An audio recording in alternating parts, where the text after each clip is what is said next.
बिस्मिल्लाहिर्रहमानिर्रहीम। Lecture number 6। बच्चों देखिए, यहाँ पे आज हमने कुछ शॉर्ट क्वेश्चन टाइप्स सवाल जो है वो पढ़ने हैं। इसमें ये एग्जांपल्स हैं आपकी टेक्स्ट बुक जो मैथ की है फर्स्ट ईयर की, उसमें ये एग्जांपल्स लिखी हुई हैं एज इट इज। पहला है a.0 इज इक्वल टू 0। ज़रा सोचिए, आपने इतने साल मैथमेटिक्स पढ़ी है तो आप तो क्लियर जानते होंगे जी हाँ, किसी चीज़ को 0 से मल्टीप्लाई करें तो 0 ही आएगा और क्या होगा। लेकिन दरहकीकत ऐसा नहीं है। आपने इसको लॉजिकली प्रूव करना है कि हमने ए को जो 0 से मल्टीप्लाई किया है तो उसका आंसर 0 क्यों है। कुछ दिन पहले हमने एक एडिटिव इनवर्स प्रॉपर्टी पढ़ी थी, a plus minus a is equal to 0 पढ़ी हुई है आपकी। क्या नाम है इसका? Additive inverse property. ठीक है जी। हर दफ़ा करते हैं हम, एक एलिमेंट जो है नेचुरल नंबर जो है वो अपने नेगेटिव में ऐड होता है तो आंसर 0 आता है। तो ये क्वेश्चन जो है इसकी राइट साइड पे क्या है? 0, यानी कि वी हैव टू प्रूव 0। हमें 0 प्रूव करना है। इसका मतलब ये हुआ कि हम इसमें ऐसी प्रॉपर्टी जो है वहाँ से इस क्वेश्चन को हल करेंगे जिसका आंसर क्या आता हो? 0 आता हो। और वो आता है only by using the additive inverse property. देखिए, आपको 2 नंबर मिलेंगे शॉर्ट क्वेश्चन में उस वक्त जब आप इसे लॉजिकली हल करेंगे। Logically mean the basic rules of the mathematics, basic rules about the numbers. जब आप वो यूज़ करेंगे तो तब आप, अब पहले ही आप इसमें जो है ना, इसमें क्या लिख देंगे कि हाँ जी ये तो एडिटिव प्रॉपर्टी है, एडिटिव इनवर्स, ये एडिटिव इनवर्स प्रॉपर्टी है। अब यहाँ से हम ए कॉमन लेते हैं, तो 1 प्लस माइनस 1 आता है। ये कॉमन लेना जो है ना क्या है? ये डिस्ट्रीब्यूटिव प्रॉपर्टी है। क्या है जी? ये डिस्ट्रीब्यूटिव प्रॉपर्टी। और उसके बाद ये जो है ना क्या हो जाएगा? a into 0 is equal to 0। That's the proof. इस तरीके से आप जाकर इसको हल करेंगे, 2 प्रॉपर्टीज के नाम लिखेंगे तो आपको 1 नंबर और 1 नंबर ये 2 नंबर इस शॉर्ट क्वेश्चन के जाके मिलेंगे। ठीक है जी, ये आपका शॉर्ट क्वेश्चन है। और लॉजिकली क्या है, इसमें हमने 2 प्रॉपर्टीज यूज की हैं। First additive inverse property and secondly distributive property. 1 minus 1 equal to 0 and then साबित हुआ कि a multiplied by 0 is equal to 0 है।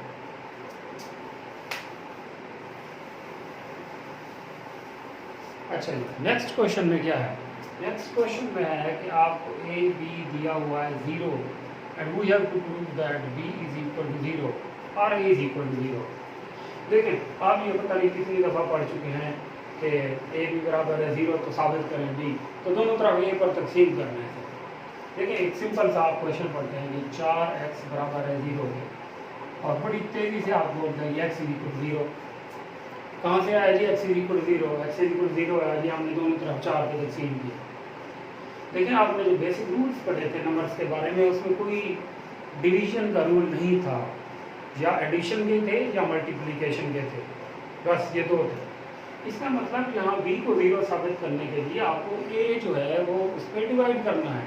डिवाइड तो है नहीं, इसका मतलब ये हुआ कि हम इसे दोनों तरफ 1 ओवर a से मल्टीप्लाई करेंगे। ये 0 है, इधर किससे मल्टीप्लाई करेंगे? 1 ओवर a से। और लिखेंगे कि हमने इस पर कौन सा लॉ जो है वो यूज़ किया है, मल्टीप्लिकेटिव लॉ, ये हमने इस पर यूज़ किया। ये कर सकते हैं क्योंकि पीछे हमने ये properties of the real number में पढ़ा था कि मल्टीप्लिकेटिव लॉ जो है दोनों तरफ आप सेम वैल्यू से मल्टीप्लाई कर सकते हैं। ऑलरेडी हम ये पढ़ चुके हैं पिछली प्रॉपर्टी में कि 0 इंटू समथिंग जो है ना वो क्या आता है? 0 होता है। या a से क्या होगा? कैंसिल होगा, and then b is equal to 0, ये 1 आ जाएगा। a से कैंसिल होगा, 1 आएगा। लेकिन आगे आप लिखेंगे कि आपने यहाँ भी एक रूल यूज़ किया है, वो था मल्टीप्लिकेटिव इनवर्स। मल्टीप्लिकेटिव इनवर्स ये नहीं है कि आप इसको लकीर मार दें और आप कहेंगे कि नज़र आ रहा है ये तो कैंसिल हो सकता है। नो, कैंसिल हो रहा है, लेकिन किस कानून के तहत? मल्टीप्लिकेटिव इनवर्स लॉ के तहत। और नेक्स्ट भी जो है ना, आप जब b इज इक्वल टू 0 लिखेंगे, बेशक ये 1 मीनिंगलेस है, आप जानते हैं जी 1 इंटू समथिंग तो वही एलिमेंट ही आएगा। लेकिन अब भी इसके ऊपर एक प्रॉपर्टी लगी है और इसे कहते हैं मल्टीप्लिकेटिव आइडेंटिटी। ठीक हो गया जी, दैट्स द प्रूफ। आपने लॉजिकली इसको प्रूफ किया है तो यूँ आपको इसके नंबर क्या है मिल सकते हैं। अच्छा, इसमें बी जीरो साबित किया। इसी सवाल का दूसरा हिस्सा है कि a b is equal to zero, then prove that a is equal to zero. तो भाई सेम ऐड है, वहाँ आपने बी को जीरो साबित किया, यहाँ आपने ए को जीरो साबित करना है। तो यहाँ आप एक वही अमल करेंगे, दोनों तरफ हम रेसिप्रोकल बी का जो कैंसिल करना है, multiplying both side by 1/b। तो यहाँ लिखेंगे ओनली, इसकी लॉजिक देंगे मल्टीप्लिकेटिव लॉ, बी से कैंसिल हो जाएगा, 1 आएगा, यहाँ 0 आएगा और फिर ए इज इक्वल टू 0 होगा। तो इन तीनों पे 1, 2 और 3 तीनों लॉ यही यूज हुए हैं, multiplicative law, multiplicative inverse law and multiplicative identity law.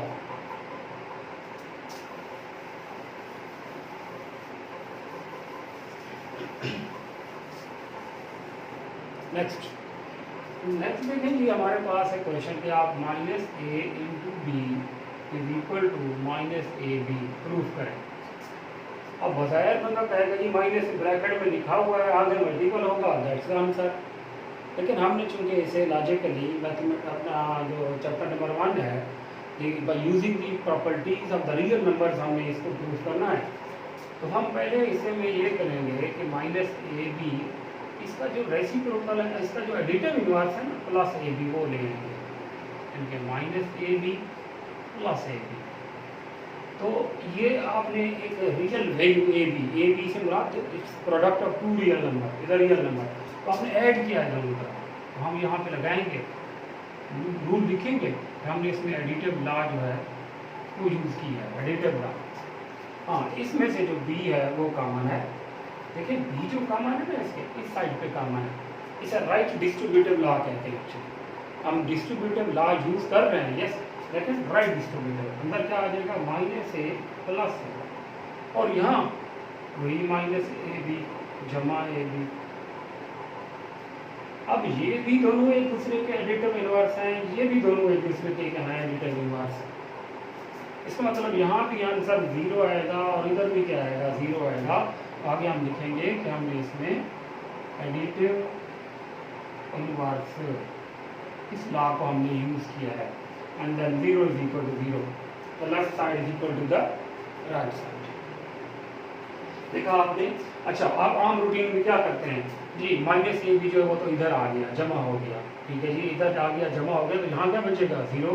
नहीं, लॉजिक ये है कि इधर जो 0 आया तो देखिए ये कोई चीज़ तो नहीं है उठा कर रख देंगे। हमने इसे लॉजिक से हल किया, दोनों तरफ हमने इसमें ए बी ऐड किया, एडिटिव लॉ। उसके बाद हमने यहाँ से बी कॉमन लिया राइट डिस्ट्रीब्यूटिव लॉ से, और तब आपको लेफ्ट साइड में भी 0 मिला और फिर राइट साइड में भी क्या मिलता है 0 मिलता है। ठीक हो गया जी। तो प्रॉपर्टीज के नाम आप लिखेंगे तो तभी जाके आप इसके पूरे नंबर मिलाएंगे।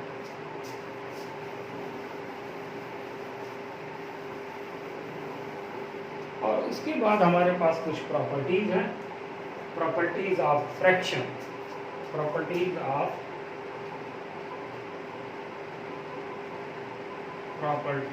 Of fraction. और ये पहली प्रॉपर्टी लिखी हुई है कि A over B is equal to C over D, दरमियान में डबल एरो है। इस डबल एरो से मुराद क्या होता है, if and only if, math की जबान में हम इसे लिखते हैं इफ एंड ओनली इफ। ठीक है, नाम क्या है इसका, principle for equality of fraction, a over B is equal to C over d. देखें ये दोनों साइड पे, लेफ्ट और राइट दोनों साइड पे क्या है फ्रैक्शन है, and the fractions are equal. इसका मतलब क्या होगा कि ये इक्वलिटी ऑफ फ्रैक्शन है, इक्वलिटी ऑफ फ्रैक्शन कसम की। देखिए हम ये मिसाल ले लेते हैं इसमें, 5/10 बराबर है 4/8, दोनों जो है वो डिफरेंट है, लेकिन इसका आंसर भी 1/2 है, इसका आंसर भी कितना है 1/2 है। आगे आप 3/6 लिख लें, वो भी 1/2 है। देखिए नंबर मुख्तलिफ जरूर हो सकते हैं, लेकिन उनके दरमियान उनको हल करने से जो वैल्यू आती है वो क्या होती है, इसे कहते हैं इक्वलिटी ऑफ फ्रैक्शन। अच्छा, अब इससे आपने ये रिजल्ट साबित करना है AD is equal to BC। देखें, आपने मैट्रिक्स तक पढ़ा होगा, यहाँ रिजल्ट पे चले पाई करेंगे और उसका एक स्पेसिफिक नाम भी था बाई क्रॉस मल्टीप्लिकेशन। जी, बाई क्रॉस मल्टीप्लिकेशन कोई ऐसा नंबर नहीं है, ठीक है। तो ज़रूरत के लिहाज से हम अप्लाई कर देते हैं, अदरवाइज इसकी लॉजिक ये नहीं है कि आप इसको ज़रबे चिले पाई मारें और कहें जी ये AD बराबर है BC हो गया। हम इसमें B और D देखते हैं बटे में है, तो हम इसे दोनों तरफ BD से ज़रब देंगे और आगे लिखेंगे मल्टीप्लिकेटिव लॉ।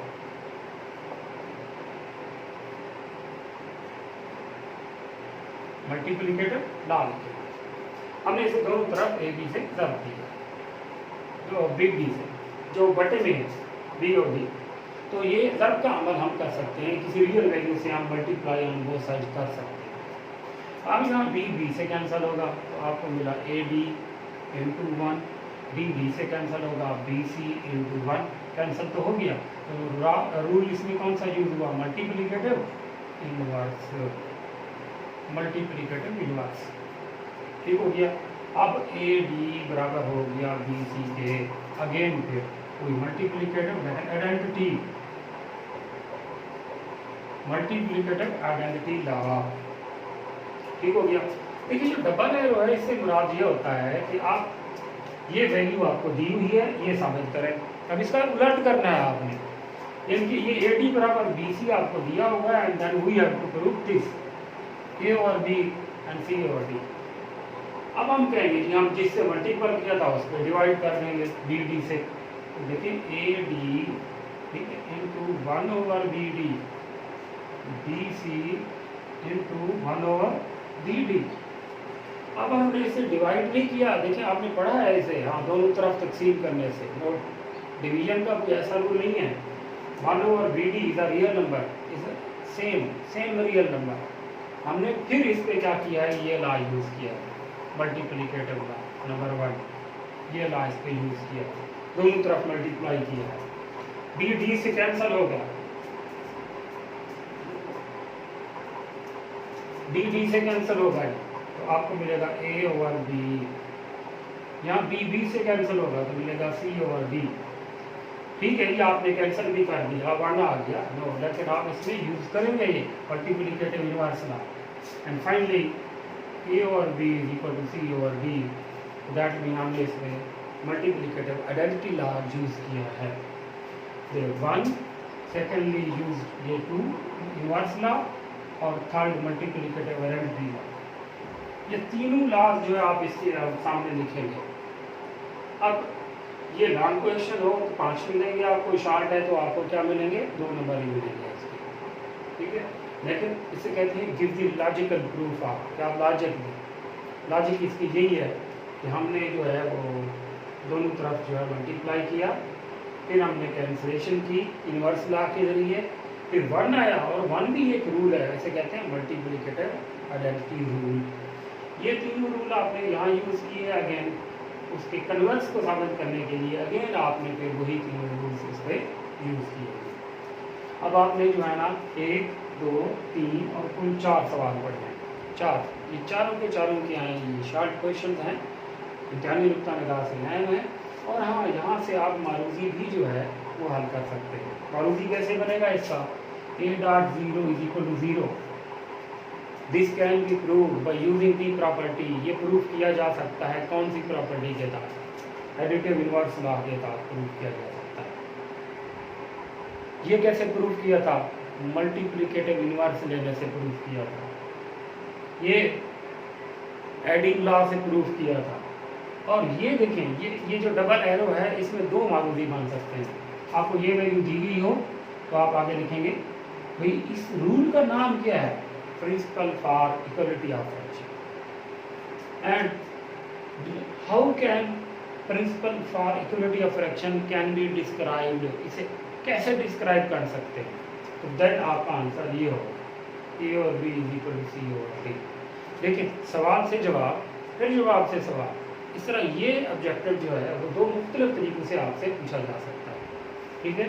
तो आप इन क्वेश्चंस को एज अ शॉर्ट क्वेश्चन भी मतलब ध्यान में रखें कि पूछा जा सकता है, एंड एज MCQ भी जो है ये आपके इम्तिहान में आ सकते हैं।